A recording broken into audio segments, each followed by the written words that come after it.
নমস্কার বন্ধুরা, কালকে যেহেতু একাদশী ব্রত পালন করেছি, তো আজকে দ্বাদশী তো করতেই হবে। সেই জন্য এখানে আমার নিরামিষ রান্নার আয়োজন চলছে। টক ডাল প্রথমে হয়েই গিয়েছে, আর এখানে হচ্ছে পটল ভাজা। লাল লাল করে পটল ভাজাগুলো তুলে নিচ্ছি। ডালের সাথে পটল ভাজা বেশ ভালোই লাগে। আর এইদিকে ভাত হচ্ছে। সম্পূর্ণ নিরামিষ রান্না। আর হচ্ছে কচু শাক। এটা হচ্ছে কাঁচা ছোলা, কালকে রাত্রে ভিজিয়ে রেখেছিলাম, সেটা দিয়ে হবে।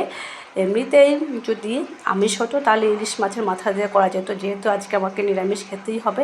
সেই জন্য এটা কালো জিরে, একটা শুকনো লঙ্কা আর কাঁচা লঙ্কা ফোড়ন দিয়ে কচু শাকটা করে নিচ্ছি। কচু শাকটা একটু নুন মিষ্টি আর হলুদ পড়বে, আর কিছু পড়বে না, এটার দরকার নেই কিছু দেওয়ার। এতেই বেশ ভালো লাগে। ভালো করে একটু ঘেটে ঘুটে সুন্দর করে এটাকে শুকিয়ে নিতে হবে, তাহলে গলা চুলকানোর কোনো ভয় থাকবে না। আর কচুটা বেশ ভালোই ছিল, বাড়ির কচু তো, আমার বাড়ির নয় অবশ্য, আমার ছোটো ছেলেকে যিনি পড়ান আন্টি, তার বাড়ির কচু। আমি রোববার দিনকে কেটে রেখে দিয়েছিলাম, সমস্ত কাজ গুছিয়ে রেখে দিই যাতে করার সময় তাড়াতাড়ি হতে পারে। এই জন্য এখানে একটা নিরামিষ তরকারি সবজি কাটা হয়ে গেছে। এটা আমি একটু সামান্য একটু ঝোল ঝোল মতন করবো, একটু মুগ ডাল আর একটু শুকনো লঙ্কা আর কালো জিরে ফোড়ন দিয়ে দিয়েছি। এটা ভীষণ ভালো লাগে। একদম নুন হলুদ আর একটু মিষ্টি দিতেই হবে, একটু জল দিয়ে। দারুণ দুর্ধর্ষ টেস্ট এটা।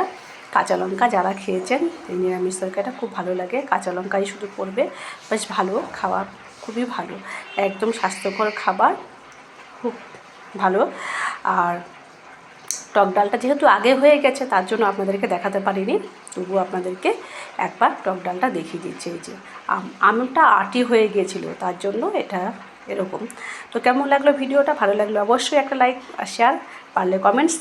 টাটা বন্ধুরা, শুভ দুপুরে শুভেচ্ছা জানাই।